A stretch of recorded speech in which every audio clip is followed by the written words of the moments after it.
proyecto conjunto que no tiene que partir de cero en cada espectáculo, que es el gran problema de este país, cuando uno le llaman para un espectáculo y tiene que buscar un escenógrafo. No, porque incluso hasta las cosas más sencillas que puede empezar la escenografía o el vestuario llevan un proceso de síntesis conceptual que es fundamental. Y yo a la hora de hacer las dramaturgias, por ejemplo, yo trabajo mano a mano constantemente con Débora Macías, que es la figurinista, porque no se puede hacer la dramaturgia sin saber lo que estamos contando desde otro sitio, ¿no? Unos espectáculos más, en otros menos, pero es fundamental. Y yo creo que esa sensación de equipo, de búsqueda en distintas líneas para un proyecto común, es una cosa que nos ha permitido trabajar con ese nivel, como digo, de estilización que está en consonancia armónica con lo que debía ser, no solamente lo que hay en los textos, sino lo que debían de ser aquellas representaciones. Otro elemento que se pone en juego con extraordinaria eficacia y con una carga de significación grande es la danza, por ejemplo, ¿no? A mí me llama la atención, hay una escena maravillosa en que Eva y no sé si Javier bailan uno a lo palaciano, una danza baja, y el otro prácticamente una jótica, ¿no? Esa fusión de lo culto y de lo popular, que es tan esencial en la concepción del teatro de Encina, como el de Lucas, está transmitido a través de la danza, que me parece de una sutileza extraordinaria, ¿no? Cómo bailan los personajes, cuando toca bailar y repicar el baile a lo alto y se baila la jotica, está saliendo, aflorando lo popular. Sin embargo, hay unas danzas palacianas del escudero, por ejemplo, o la confluencia de las dos. Y me parece extraordinario ese juego de lo danzado. ¿También tenéis coreógrafo? También, claro. Y además la llegada del coreógrafo que tenemos ahora marca un punto de inflexión en Nada Amores. Nosotros trabajábamos antes con Lieven Baert, que es un coreógrafo maravilloso, belga, especialista en danza histórica. Y espectáculos como la tragicomedia de Don Duardos que hicimos para el clásico, él hizo todo aquello que tenía que ver con esa coreografía de tipo cortesano. Es el mejor, sin duda, pero yo creo que para el trabajo que nosotros hacemos necesitábamos a alguien que tuviera un pie muy bien puesto en el ámbito de lo popular. Entonces trabajamos ahora ya desde hace muchos años con Javier García Ávila, que está realmente especializado en danza popular.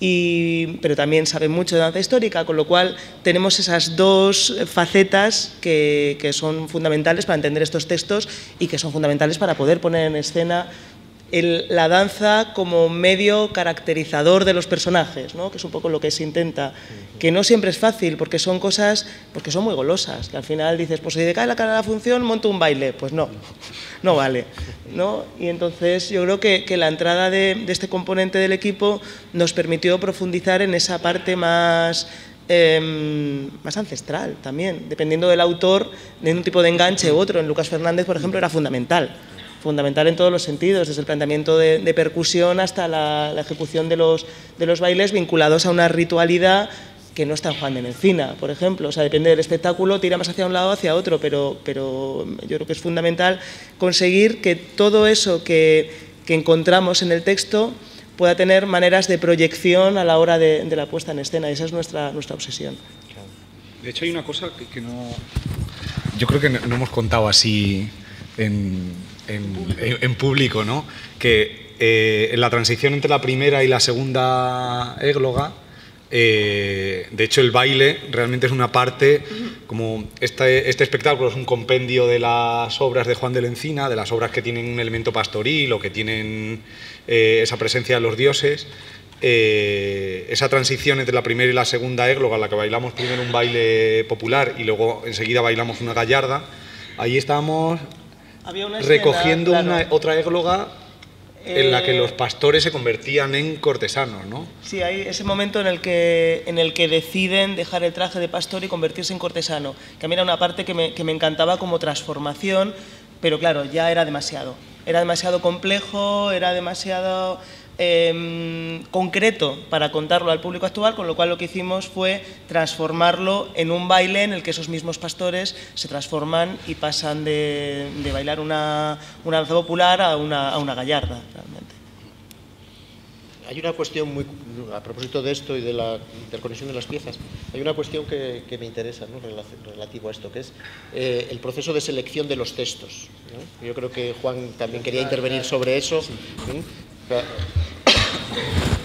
Sí, porque en vuestro folleto divulgativo, ¿no?, habláis del intento de hacer como un recorrido, ¿no?, de forma que aparece esa primera etapa de Encina, pero que se ofrece también esa visión de los años finales del poeta y que se concreta especialmente en la última pieza que representáis, ¿no? A mí los textos tienen un candor, ¿no?, una cierta ingenuidad, pero yo creo que es la trampa de lo fácil, ¿no? Es decir, Juan Ramón Jiménez aparentemente es muy fácil, pero es uno de los poetas más complicados, yo creo, más complejos que existen, ¿no? Igual pienso del Góngora gracioso y burlón, ¿no?, que es aparentemente el más fácil, y yo creo que es justo la trampa, es mucho más complicado que un pasaje de las soledades. Y con este tipo de poesía dramática me pasa lo mismo, ¿no?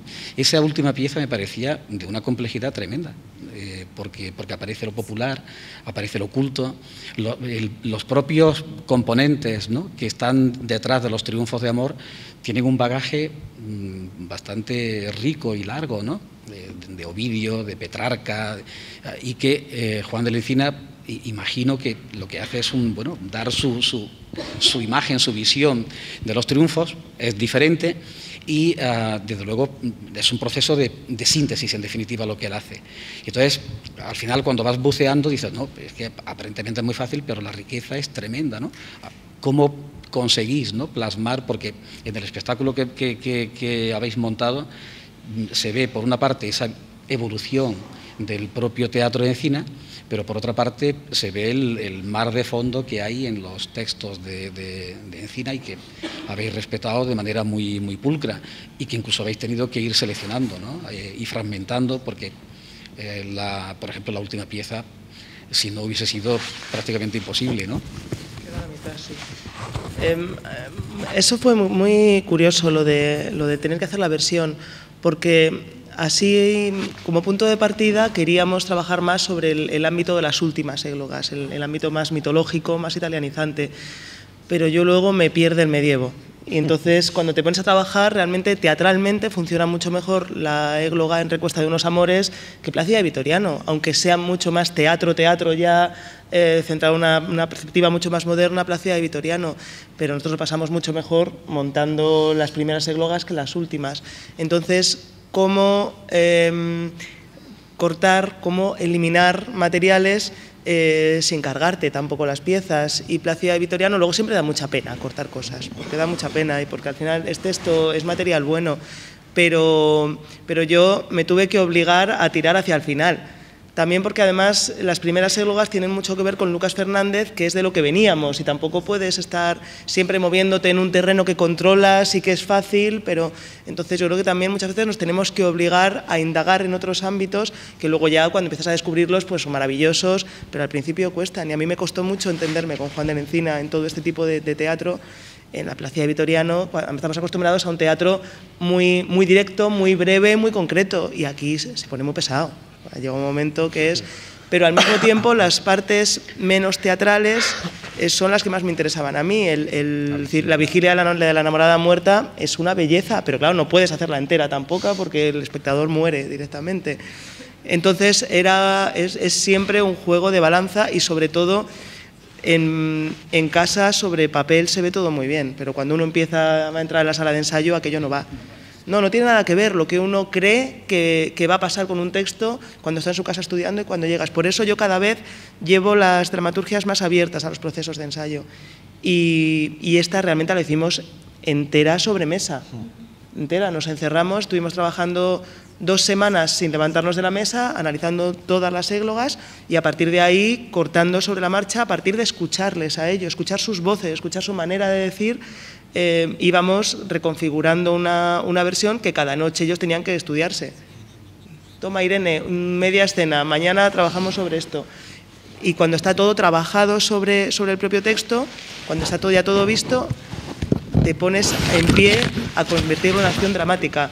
y cuando ya está hecho acción dramática tienes que volver a la mesa porque el texto se ha desconfigurado entero, toda la estructura y todo lo que quieres, ¿no? Entonces, yo creo que la manera de hacer dramaturgias debería ser siempre así, pero por lo menos este tipo de teatro solamente puede ser con un pie en la mesa y con otro pie en el escenario ya directamente. Y eso es lo que manda, mucho más que lo que tú creas que se puede llegar a hacer con esos textos.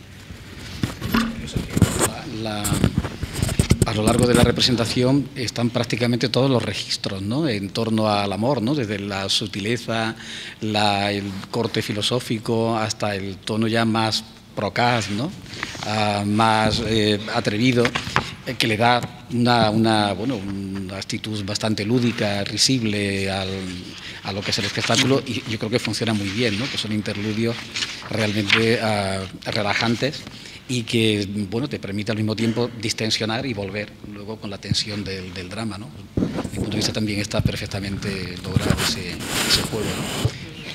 Sí, hacéis 3 textos. Claro, el teatro de Encina, ¿no?, el padre del teatro español, pero claro, el teatro de Encina abarca un periodo de unos 20 años más o menos de producción, tomando como fecha de partida el Cancionero de 1496. Evidentemente, cuando las piezas que se recogen en ese cancionero son necesariamente anteriores, pongamos hacia 1493, hasta la Égloga de Plaza y Victoriano, que es lo último presuntamente que escribe, desde luego lo más teatral